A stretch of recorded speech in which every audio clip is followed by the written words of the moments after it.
focus on a new type of folk art, which is Scandinavian folk art. And Scandinavia is a part of Europe that includes Norway and Sweden and Denmark, Finland and Iceland. And they have a very unique type of folk art that I'm sure you've seen before. And that includes flowing patterns, shapes, flowers, something called rose mailing. So today we are going to make a pumpkin since it's fall, and we are going to do it in the style of Scandinavian folk art. So for this, you are going to need a black marker and an orange. I'm going to use an orange marker, but you could use a crayon or a pencil if you'd like. If you'd also like to use a pencil to start with, you could, and then go over it with the black marker. I'm just going to go right to the black marker, but if you would like to do it first in pencil and then go over it, you are welcome to do that. All right, so we're going to start by making our pumpkin shape, and I'm going to use my space on my paper. So when I'm drawing my different folk art shapes and designs, I don't have to make them really small. So use your space well for this. And I'm going to start in the middle of my paper with a really skinny oval.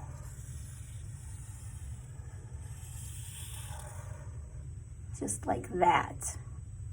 Okay, then off of that oval, I'm going to make another oval shape, but it's going to be more like a curved line coming off of that oval.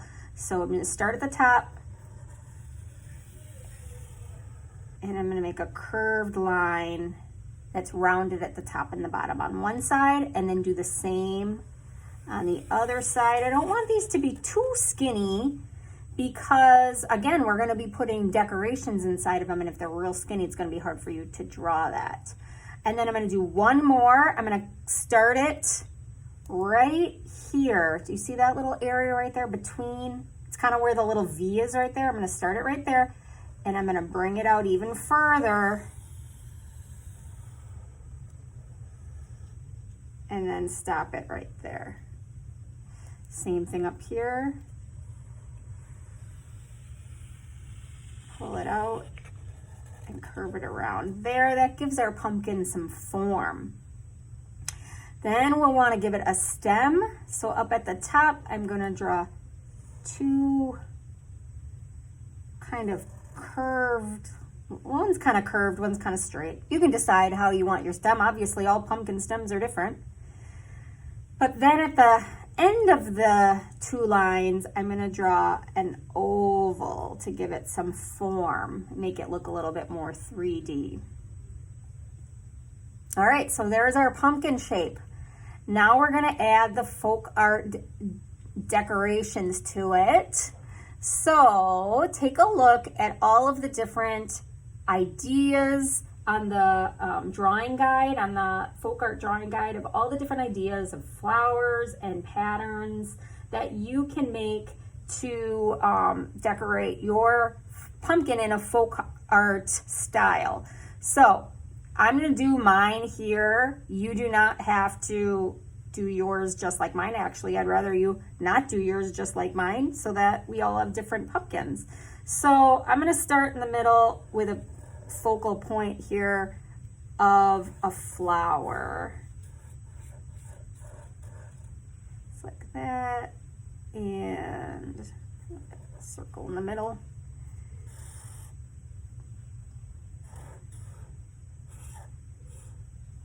Okay, and then maybe some shapes to fill some of this space.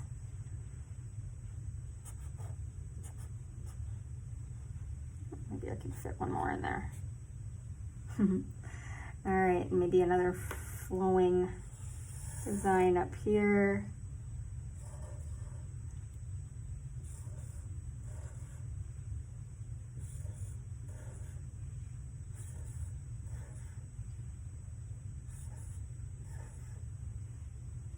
I think I can fit one more right there. One more little leaf. And do another one here to make that look symmetrical. That's another thing that's in Scandinavian art often, is symmetry.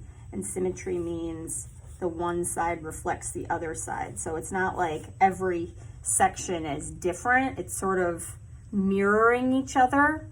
So I'd like to do that too. Let me just draw some shape down here. Maybe I'll make that a little bit thicker. Okay, so it's kind of a mixture of flowers and flowing patterns and shapes. All right, then this is a pattern oftentimes seen in Scandinavian art, which is sort of like this teardrop, with 2 more teardrops like that, sort of like a little leaf. So I'm gonna draw that. Again, you do not have to do just what I do. You can look at the guide to come up with some of your own ideas and make it your own. All right, I'm gonna mirror that on the other side, use my symmetry. I'm gonna have to do it like this so that,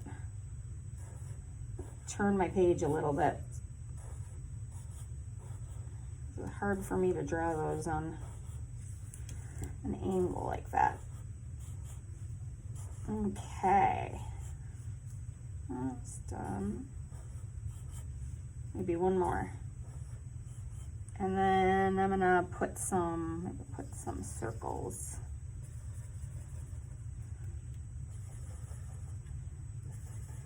Here.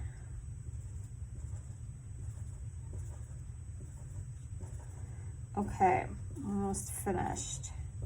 Then what we're gonna do is color it in, but for Scandinavian art, there's oftentimes negative and positive space. So positive space is anything that's colored in, and negative space is anything that's kept white. So I'm gonna have you keep some of the things on your picture white. Oh, you know what? Before I do that, I forgot to decorate the stem too. Put some, there we go. Designs up there, don't forget the stem. Okay, so as I was saying, leave some things white. You can color some of the things in black. I already kind of did that with some of these shapes. I'm gonna do that with a few more of these things. Color in some things black and then leave some things white on your designs, but your designs should be black or white. We're not coloring in these designs with anything other than black or white. So I'm gonna leave everything else white, I think. Oh, no, you know what? I'm gonna do this. I'm gonna do my leaves black too, because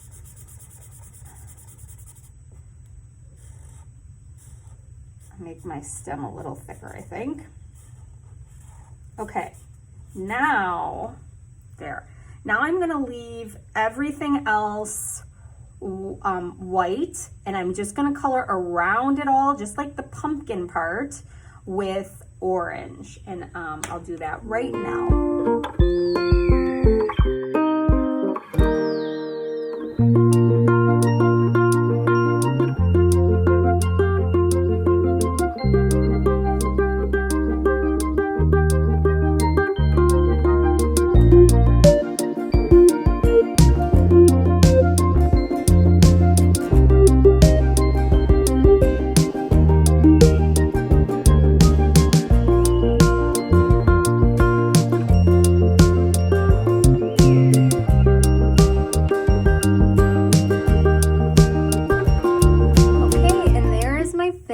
Folk art pumpkin. As you could see from the coloring, I found it easier to take my marker and trace around the items that I didn't want colored in. That way when I was coloring, it was easy not to get my marker into those white spaces. And as much as it seems like you don't have to color as much, it is still can be challenging a little bit to keep some of those spaces white to keep those negative spaces uncolored. So be careful when you're doing it, and you might have to use smaller strokes. I decided to use black for my stem to keep this palette of just 2 different colors, and that really makes our design stand out more. We can really see the designs of that. I cannot wait to see the different designs you choose for your folk art pumpkin. Remember, don't make it look just like mine. Change it up. Put your own ideas in it. Use that folk art guide to help you use different designs for that. And post it to Seesaw when you're finished. Have fun!